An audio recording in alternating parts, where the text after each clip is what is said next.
Hi, welcome to a special edition of Education Matters. This is part 2 of our conversation with 3 great educators about lessons learned during this pandemic. I have with me Angel Santiago, this year's New Jersey State Teacher of the Year, Kimberly Dickstein-Hughes, who was last year's New Jersey State Teacher of the Year, and TJ Belasco, who was a Cape May County Teacher of the Year last year. We've gotten to know each other pretty good after the first conversation. TJ, I guess I'll start off with you because this is kind of in your bailiwick, and you kind of mentioned it in the part 1. You know, we talked about what your colleagues are thinking, going through. What do you think? I want to know if the administrators should know, and then the boards of ed, you're on a school board, what they should know about the teacher experience right now. I think the biggest thing they should know, and this came up in part 1 from the teachers to the students, is I think it's time for them to listen. You know, that schedule meetings with your faculty and just listen to what they have to say, what they're going through. We're in uncharted territory, so there's no answers. We're going to generate answers every day, and we're discovering things every day. And, you know, to come as a board or as an administrator and say, tell me what you need. I often don't know what I need. I just need to be able to talk to you about what's happening and what's going on.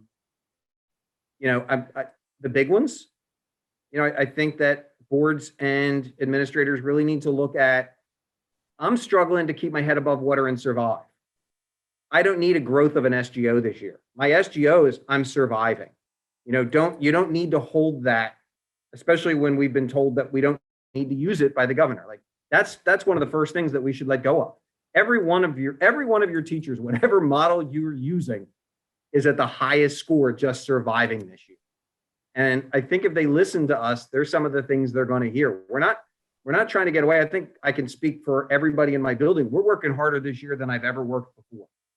So I think letting us tell you that and hear that and celebrating the small successes, you know, looking at what we can do and giving us time to work together. You know, the idea of the PLCs, I think we can generate what our needs are. And the great thing is give us an opportunity to work not only virtually in our building, but in our counties and in our communities. You know, let us grab each other and seek help. Angel, what about you? What do you think your administration or administrators in general should know about what's going on in the classroom?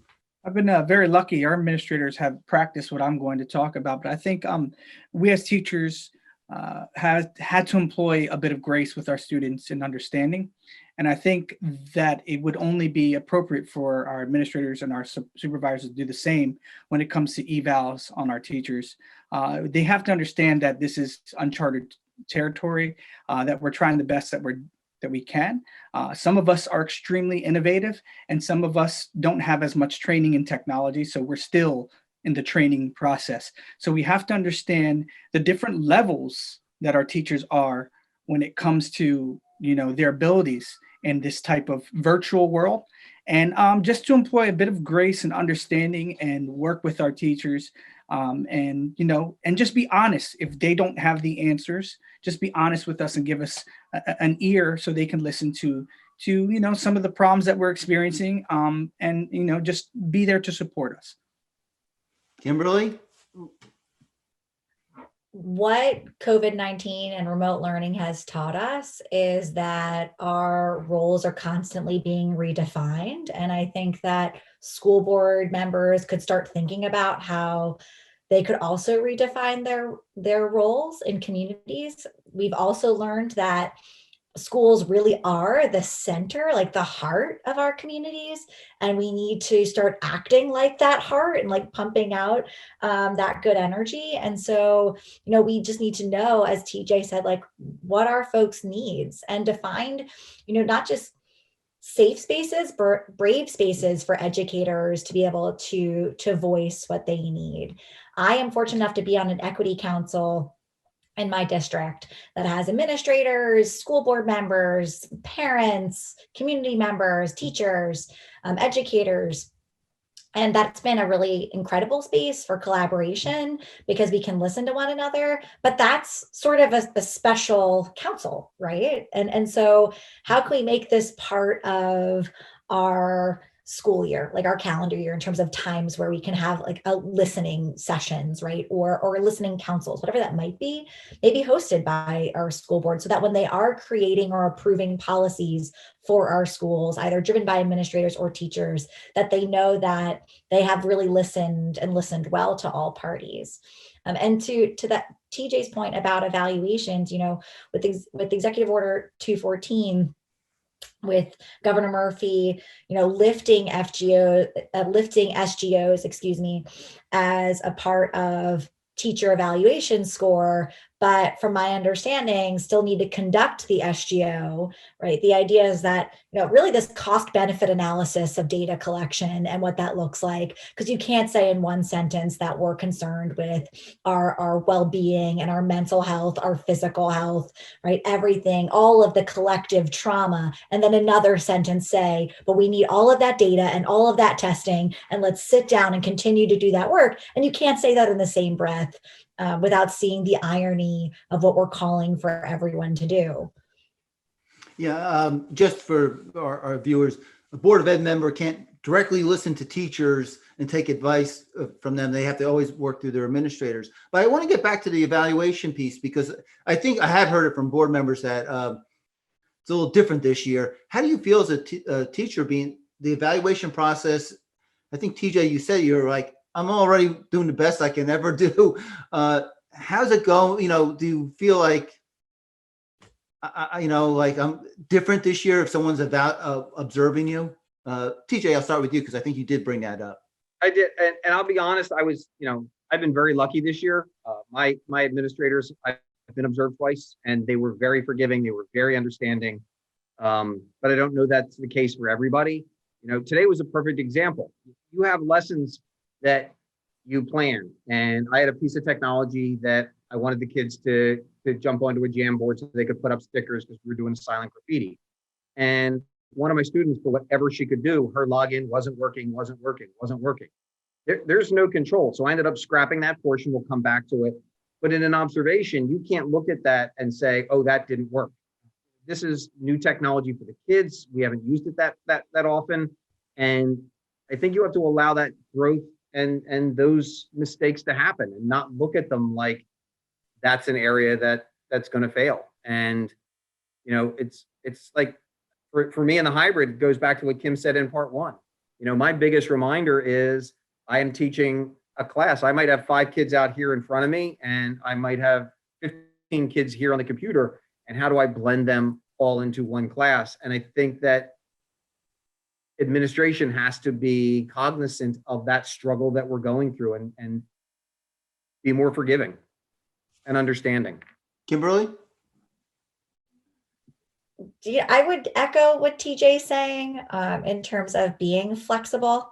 And I think that is just something that we need to keep considering as we move forward. So like these policies and procedures that we've had in place, we need to be flexible and see the potential for change. So if that's policies for administrators or the expectations of administrators or for school board members, right, to rethink and redefine like what our expectations are, because they can't be the same. I think that would be inequitable. Angel? I believe, our staff at Lord Fleming has done pretty well, but I think when we're talking about our evaluation, I know a lot of teachers who have the anxiety. They feel the anxiety of this type of evaluation because it's brand new. They don't know what to expect. This is not, being online is not their forte per se. And I think, our administrators have to understand that, and in pre-eval conversations with our teachers, really try to bring the anxiety level down and to really let the teacher know this is a learning moment. This is something that we just want to see how you're doing. We're, to that point where they have to bring down the stress factor of our teachers and not necessarily go in there when black and white as an evaluation has been done last year. This is more of a, we just want to see how this is working. We want to be a part of your teaching and during remote learning, not necessarily evaluate something that's never been evaluated before. Kim, I think I saw your hand up. I feel like I a teacher. get excited. I want to be unmuted all of the time, And so, but as Angel was talking, it just hit me, like this, even the idea of an evaluation, like, why don't we call it, like, I'm coming in for a collaboration, right? Like evaluations, right, should be collaborative spaces. When we think about supervision, we think about evaluation, it really should be about strengthening our practice. And that's what this time should be about, strengthening our collective practice and exercising those muscles for being the best possible educators we can be at any time. And that's constantly going to be in flux. So I think that this year, everything should be as collaborative as possible. And I think that's very important. Sorry, I'm getting so excited. And that educators and administrators should work together to think about professional learning opportunities that really meet our needs. So as we are in this observation model that's constantly shifting based on whatever executive order is coming down the line, right? We need to collaborate and see what's available, because so much is being made available. If anything, we're at the height of professional learning opportunities. And so that's also been really exciting this year. And that could be a result of this. I'm going to call them collaborations from now. I'm not going to call them evaluations. I'm going to call them collaborations, and maybe it'll catch. I don't know, but it could be a possibility. TJ, I call on you. Thank you. And I want to, because another way, and I talked about this in the beginning, we happen to use Danielson down here. This was a year to me where throw out the numbers. Like we don't need to say, well, you're a 3.6 or you're a 3.2. Or instead, the collaboration. Here are some things I saw that were really, really good in the classroom. You seem to really struggle with this on technology. Well, when I was in so-and-so's room, they did this. Why don't you go talk to them? Why don't I get a time for you two to sit together? And to me, this is a year to make us all better. We're in a whole new thing. And to Angel's point earlier, I think there's some really good aspects of this we're learning. And I don't think when we go back to whatever the new normal is going to be, it doesn't have to be throw it all away. There's some great things we've learned from this experience that may reshape how education looks when we move forward to some degree. Help us to embrace that and move along instead of that number stamp. We're going to get back to that because I want to end on all those positive notes. One more thing. We talked about the individual teacher evaluation, but there's talk about learning. They're using the term learning loss. Maybe testing students statewide, a statewide assessment to see where our students are. I would think it would be hard to compare districts now because everyone's in such a different place. But how do we move forward as a state with our students? We kind of, there's an agreement that they may not be at the same place they would have been normally. So how do we start to move forward? Do we do a test, or do we just, because it would be very hard to do. So Kimberly, why don't we start with you on this one? Well, you are starting with a question well above my pay grade, Ray. So I will say that. But the first question we need to ask ourselves before we put another electronic test in front of our students is, are the children well? And that's the first question we should be asking ourselves across the board before we can put any other assessment in front of them. Two, when we are looking at evaluation and learning loss, I think we do need to shift the conversation and combat that narrative with what have our children gained. And that is also something that TJ said and Angel said. And I think that we can all agree that our children and our educators, despite all of the challenges, and I can go on and on about the challenges because we should, because if we don't address them, like if you don't name it, you can't tame it, right? You can't control it. And we have to name all those challenges. But so much has been gained. Our children have found incredible independence and flexibility.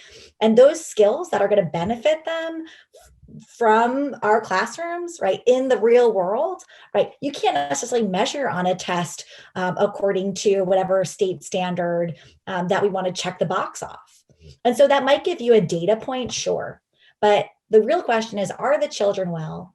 Right. And are we making sure that we are meeting our students' basic needs before anything else? And I am worried that if we start testing our students, especially after, our governor waives the graduation requirement for a state test, and that's going to be the big question, across the country about graduation requirements and testing. Right. So, but for our children to then test again, and for tests that might not necessarily count, right, or matter, right, but just to see where they are, already you're putting something that's invalid in front of students, right?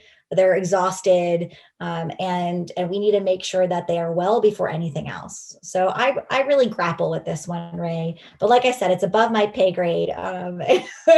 So I'll hand it off to But whomever. it will affect you. I'm going to go to Angel. Yeah, absolutely, yeah. Angel, what Kimberly was kind of alluding to was that maybe what they learned is not going to be on any test that we're going to give them. And as we move forward, how do you think we should start to move forward? Assessing where our kids are and moving forward.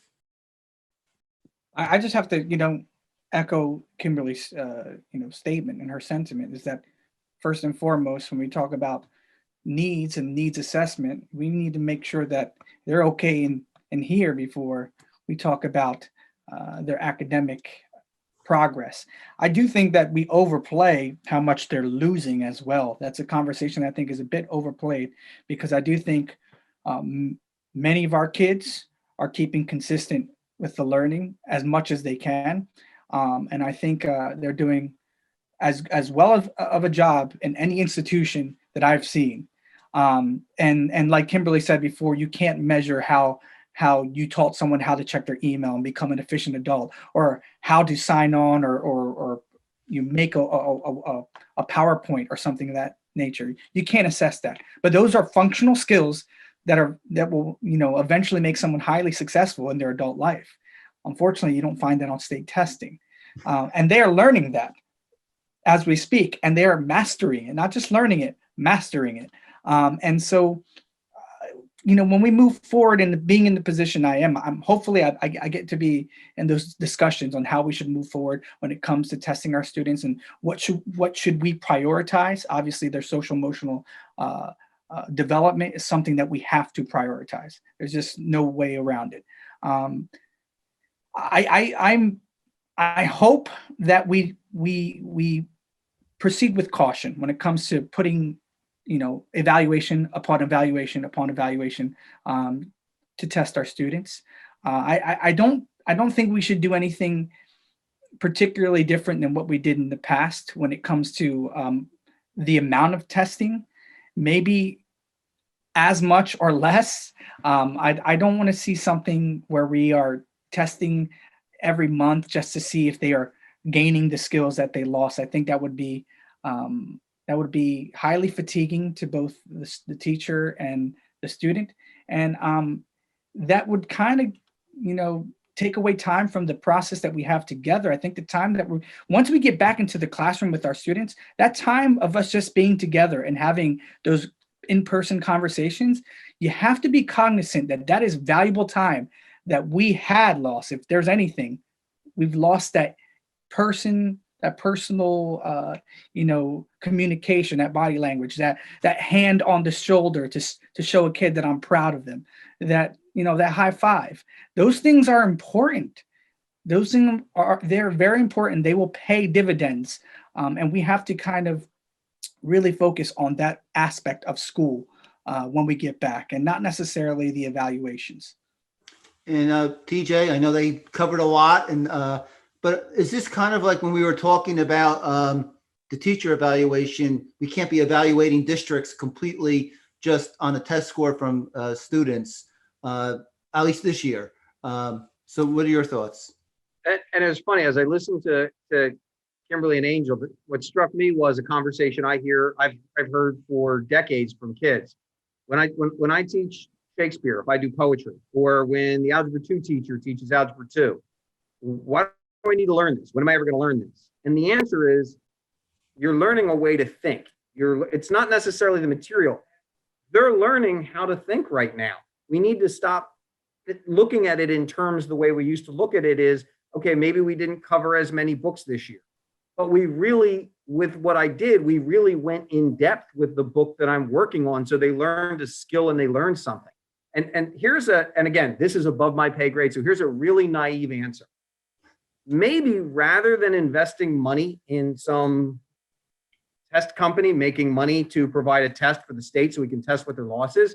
We take that money and we give it to districts that are in need, and we know they struggled. We know there was a technology gap, so that they could pay teachers to stay after school, to help them, give them extra time with the kids. The kids are resilient. And if they have an adult that cares about them and that shows them they believe in them, they'll make up whatever perceived gap exists. We need to give teachers the means to allow the kids to do that. That's kind of my look on it. Yeah, resiliency will not be on the test. And that's probably the biggest thing that they've had this year is learning to be resilient. I want to follow up on what you were talking about for like next year. As we move forward, what do you feel, what did you take out of it this year that you're going to use maybe a skill? Because all of you said you learned a lot this year. That's something that you're going to take with you. Where's the one thing, if we, whatever the normal looks like down the road, but hopefully there'll be some personal contact. TJ, what do you take with you that you think will help move you forward as a teacher? Oh, the biggest thing that I know I can now do is, I think for 10 years, I've been hearing about going paperless. Well, this year I had to go paperless, and it's not as painful as I thought it was going to be. I've had to adapt. I've had to learn some things, but I can definitely move forward with that. The other one is interesting, and this is a real outside the box. It's possible we need to rethink the whole structure of what we do. I know that this isn't my school. I look at this where I'm on the school board in West Cape May. We've been able to bring the kids, because we're so small, we've been able to bring all the kids in 5 days a week.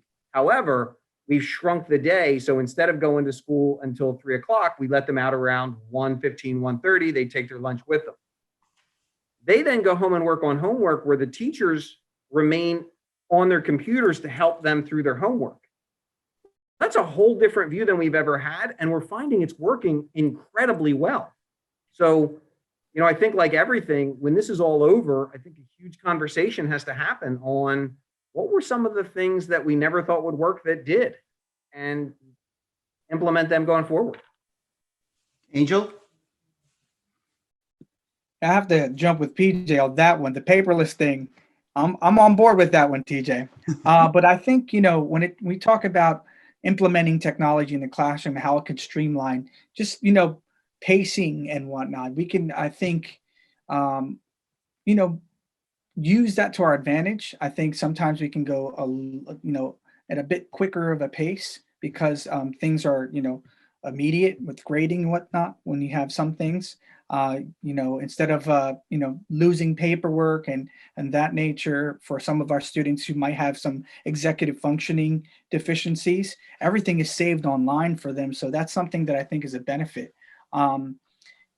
But also, working with, like we said earlier, larger circles of professionals, and being able to go out and find answers to problems that may be prevalent in your school, and that someone may not have the question to, or the answer to. That is something I look forward to the future, and continuing to grow this professional circle that continues to grow for me every single day. And that's something I look forward to in the future. But yeah, those are some things that I believe that moving forward. Lastly, I got to say, I will never ever downplay just taking the moment out to have a teachable moment, or to just talk about the social emotional well-being of our students, right in the middle of a lesson, because I think that's extremely important if we have to. So I'll never downplay that. We know now more than ever how important that is, and how we'll pay dividends if we spend a little bit more time on that. Kimberly, what about you? Well, the gentleman said it all. It was all so good, all their lessons. But I'm going to echo a few sentiments. So I think we are in a time where we really can restructure and redefine. I think that we have opportunities to redefine, and I may not know all the bylaws for board members, but I do think it's an opportunity to think about, like, what relationships are we building in our communities and our school communities? And if we want to call it a school family, like let's have communication like a school family. And so I think we can redefine and re-envision. I think we can also really individualized education. We started the school year, reported 230,000 children reported without access to a device or the internet. And as of December 23rd, the number was around 9,000 students reporting not having access to a computer or the internet. And, it is, I don't want to predict the future, but it is my hope, my sincere hope, that we start the 2021-2022 school year where every child in the state of New Jersey has access to computer and reliable and functioning internet. And that will open up a world for our children and for their families and for educators. And so, our children, I think, in the next year, this is really, I can see it that they will have access to the world, and every child will be closer to a more equitable education after this time. And it's been a really challenging time for so many. There's been so much loss, not just learning loss. People have lost their lives. And that is the bottom line, is that that is the real loss. Our children are resilient, and so are our educators, and so are our communities. And I think we have a lot of good ahead. And the world is our curriculum every day. When we're saying I have to stay on the curriculum, the world is our curriculum. What we're teaching is our vehicle to approach the world. And that lesson has really changed how I view my experience as an educator. All right. And that brings us to the end. We could probably go on for days. I know Kimberly can, but so I like to thank the three of you. You really inspired me, got me to thinking. I'm hopeful for the future because I think we can take some of the lessons that we learned in the last 10 months and bring them to our new classrooms as we move forward. So Angel Santiago, I'd like to thank you for joining me. Thanks for having me, Ray. Belasco and Kimberly Dickstein-Hughes. Thanks, Ray. Great. And maybe I'll touch base with you at the end of the school year to see how everyone's doing. And that brings us to the end of this Education Matters. I hope you enjoyed it.